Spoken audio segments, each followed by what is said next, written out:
On continue avec le chapitre qui suit. Babu Rajuli Yadluku Yadahu bil Ardi idha stanja.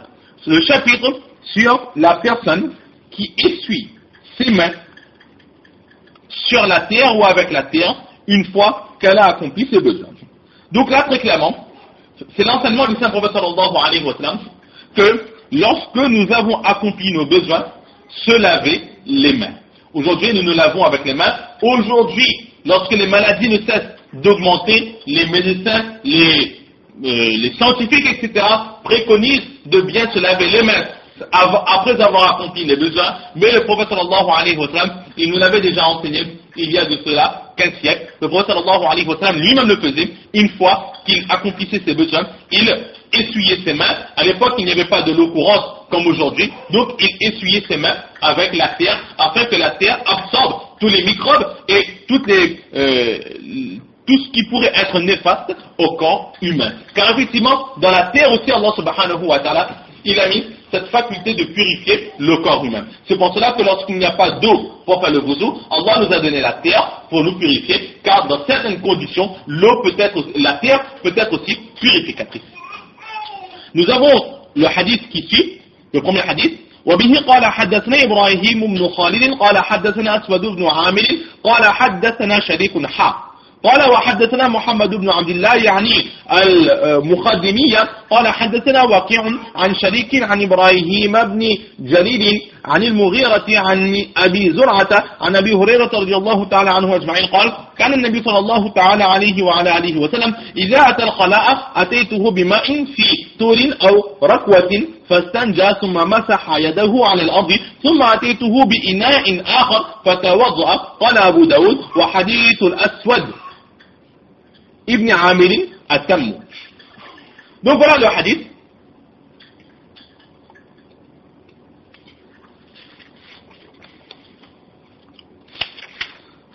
Dans lequel donc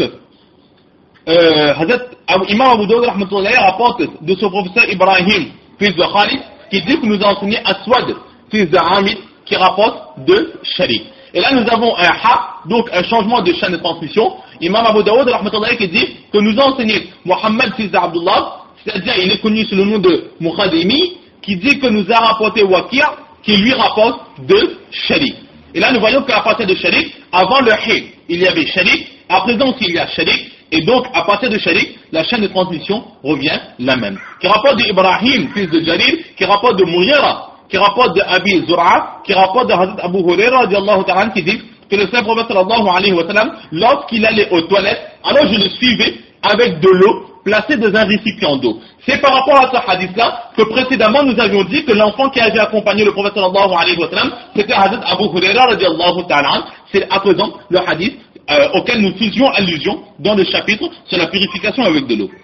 Et le Prophète sallallahu alayhi wa sallam, il a donc accompli ses besoins, il s'est purifié. Ensuite, il a essuyé ses mains sur la terre et j'ai ramené de nouveau un nouveau récipient avec de l'eau, il a accompli ses besoins. Et Imam Abu Dawud dit que le hadith de Aswad, fils de Amir, il est plus complet. Alors de ce hadith, l'enseignement retiré, c'était que le Saint Prophète sallallahu alayhi wa sallam, il avait l'habitude de se purifier les mains une fois qu'il avait accompli ses besoins. Cet enseignement est très clair. Maintenant, il faut savoir que, comme nous l'avions déjà vu dans d'autres cours, que les urines et tout ce qui sort du corps du Saint-Prophète sallallahu alayhi wa sallam sont purs. Au contraire, là où de notre corps se dégage une mauvaise odeur, le Prophète sallallahu alayhi wa sallam, de son cœur ne se dégageait que la bonne odeur. Et tout ce qui sortait de son cœur ne pouvait pas être nocif à lui-même et aux autres personnes. Mais si le Prophète sallallahu alayhi wa sallam, il essuyait quand même ses mains sur la terre, c'était tout simplement pour nous enseigner, pour nous donner cet enseignement. Le Prophète sallallahu alayhi wa sallam, chaque enseignement qu'il donnait, il était le premier à le pratiquer, qu'il en avait besoin ou pas. C'est pour cela qu'ici aussi, le Prophète sallallahu alayhi wa sallam, il s'est purifié les mains avec de la terre.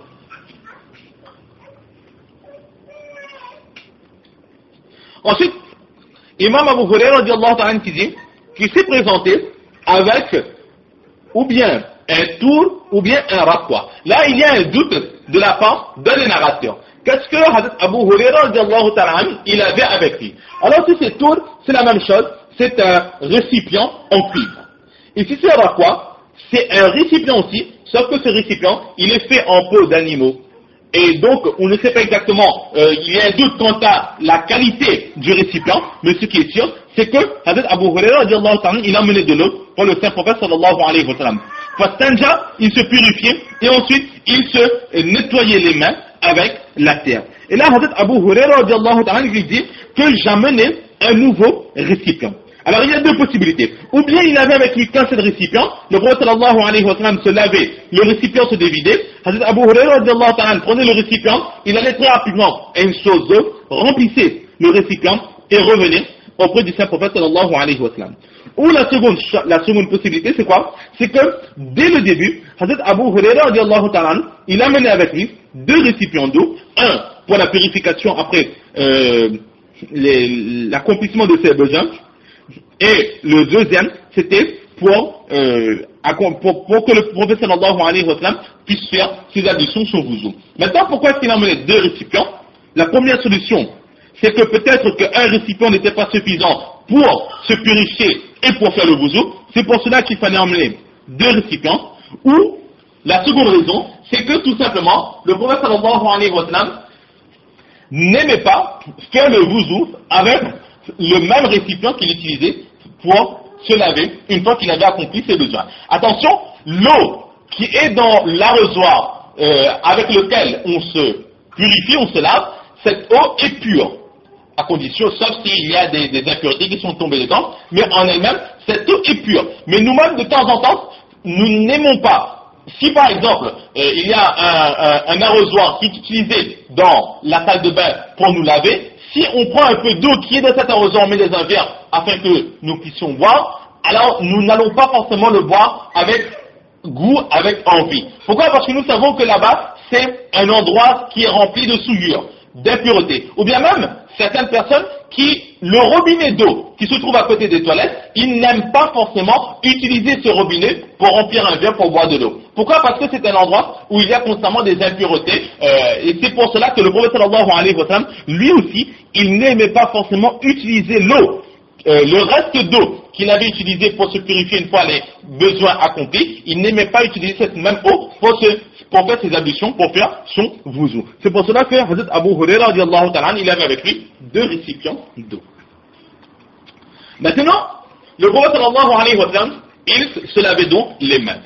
La question est que, est-ce qu'il est obligatoire de se laver les mains ou est-ce simplement un signe de propreté et une action protectrice contre les maladies? Alors il y a deux solutions. Si dans nos mains, il y a des résidus d'impureté qui restent, il y a la mauvaise odeur, il y a des particules d'impureté, alors notre main sera impure et nous serons obligés de laver notre main.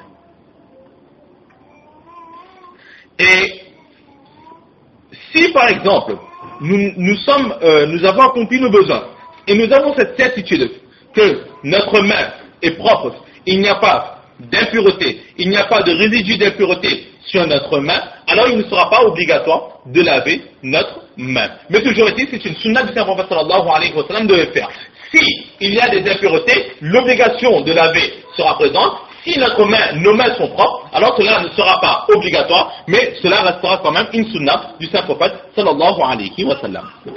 Donc voilà à peu près ce que l'on peut dire pour ce hadith quant à la sunna de se laver les mains une fois que l'on ait accompli nos besoins. Et ensuite à la fin, qala Abu Daoud, Imam Abu Daoud rahmatullah alayhi, qu'est-ce qu'il dit?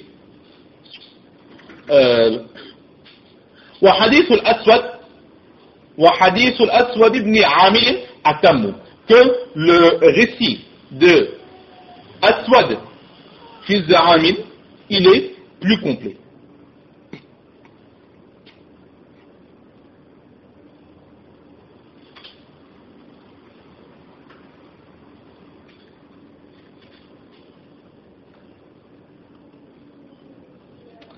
Alors, les commentateurs de hadith disent qu'ici, Imam Abu Daoud, rahmatullah alayh, il n'aurait pas dû dire cela.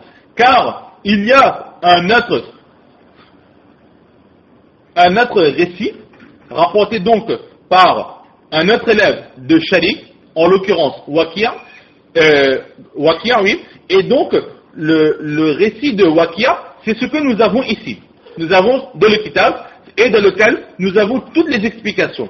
Et le récit rapporté par Aswad, fils d'Aramid, dans son récit, il n'y a pas autant d'explications que nous avons ici. Mais malgré cela, Imam Abu Daoud rahmatullah dit que le récit de Aswad fils d'Aramid, il est plus complet. Les commentateurs de hadith disent qu'ici, c'est une petite erreur de Imam Abu Daoud rahmatullah, il n'aurait pas dû dire cela ici. Toujours dit, c'est tout ce que nous avons à dire pour ce chapitre. Nous allons nous arrêter ici. Allah subhanahu wa ta'ala nous donne le tawfiq de comprendre ces quelques paroles, surtout de mettre en pratique et de propager. Wa ma tawfiqi illa billah.